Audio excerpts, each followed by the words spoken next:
ಜ್ಯೋತಿರಾಜ್ ಯಾನೆ ಕೋತಿರಾಜ್ 2 ತಾಸಿನಲ್ಲಿ ಅನಾಯಾಸವಾಗಿ ಮೆಟ್ಟಲುಗಳ ಸಹಾಯವಿಲ್ಲದೆ ಕೇವಲ ಕೈಗಳ ಸಹಾಯದಿಂದ ಬಂಡೆ ಏರಿ ದಾಖಲೆ ನಿರ್ಮಿಸುತ್ತಾರೆ.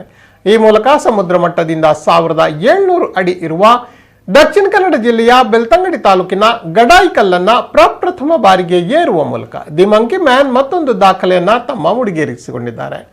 ಎಂದು ಬೆಳಗ್ಗೆ ಇಲ್ಲಿನ ಚಂದ್ರರು ಶ್ರೀ ದುರ್ಗಾಪರಮೇಶ್ವರಿ ದೇವಸ್ಥಾನದಲ್ಲಿ ಪೂಜೆ ಸಲ್ಲಿಸಿದ ಬಳಿಕ ದೇವಸ್ಥಾನದ ಉತ್ತರ ಭಾಗದಿಂದ ಗಡಾಯಿಕಲ್ಲು ಏರುವ ಮುನ್ನ 9:50ಕ್ಕೆ ತೆಂಗಿನಕಾಯಿ ಒಡೆದು ಹತ್ತಲು ಆರಂಭಿಸಿದ್ದಾರೆ. ಸುಮಾರು 11:50ರ ಸುಮಾರಿಗೆ ಗಡಾಯಿಕಲ್ಲು ತುತ್ತ ತುದಿ ಏರಿ ಕನ್ನಡ ನಾಡಿನ ಬಾವುಟವನ್ನ ಹಾರಿಸುವ ಮೂಲಕ ಕನ್ನಡಾಭಿಮಾನ ಮೆರೆದಿದ್ದಾರೆ. ಇವರ ತಂಡದೊಂದಿಗೆ ಕುದುರೆಮುಖ ವನ್ಯಜೀವಿ ವಿಭಾಗದ RFO ಸ್ವಾತಿ, ಅರಣ್ಯ ರಕ್ಷಕ ಕಿರಣ್ ಪಾಟೀಲ್ ಜೊತೆಗಿದ್ದರು.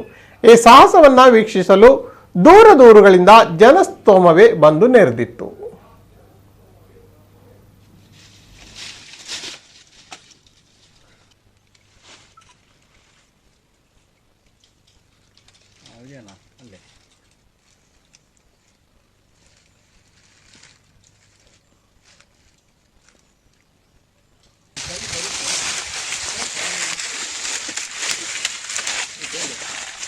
ಯಾವ ಪೊಸಿಷನಲ್ಲಿ ರೂಟಲ್ಲಿ ಹೋಗ್ಬೇಕಂತ ಹೇಳ್ಕೊಟ್ರು. ಆಮೇಲೆ ಹರೀಶ್ ಪುಂಜಾರನ್ನ ನನಗೆ ಎಲ್ಲ ಸಪೋರ್ಟ್ ಮಾಡಿದ್ರು. ಹೆಗ್ಡೆ ಅಪ್ಪಾಜಿ ಅವರು ನನಗೆ ತುಂಬ ಸಪೋರ್ಟ್ ಮಾಡಿದ್ರು. ಹರೀಶ್ ಪುಂಜಾರನ್ನೇ ಎಲ್ಲರೂ ನೋಡ್ಕೊಂಡದ್ದು ಕೂಡ ನಮ್ಗೆ ಊಟ ತಿಂಡಿಗೆಲ್ಲ ಅವರೇ ಇಷ್ಟು ದಿನ ನೋಡ್ಕೊಂಡದ್ದು. ಅವ್ರಿಗೊಂದು ಧನ್ಯವಾದ. ಹತ್ತಿ ಮೀಟ್ ಮಾಡಿಬಿಟ್ಟು ಆ ಸಕ್ಸಸ್ ಆಯ್ತು ಅಂತ ಅವ್ರಿಗೂ ತಿಳಿಸಿನಿ. ಬಂದು ಅಮ್ಮನ ಆಶೀರ್ವಾದದಿಂದ ತೊಗೊಂಡಿನಿ. ಎಲ್ಲರೂ ನೀವೆಲ್ಲ ಆಶೀರ್ವಾದ ಮಾಡಿದ್ರಿ. ಇದ್ರ ಜೊತೆಗೆ ಹಿಮಾಲಯ ಪರ್ವತನೂ ನಿಮ್ಮ ಆಶೀರ್ವಾದದಿಂದ ಆಗುತ್ತೆ. ಮಂಗಳೂರು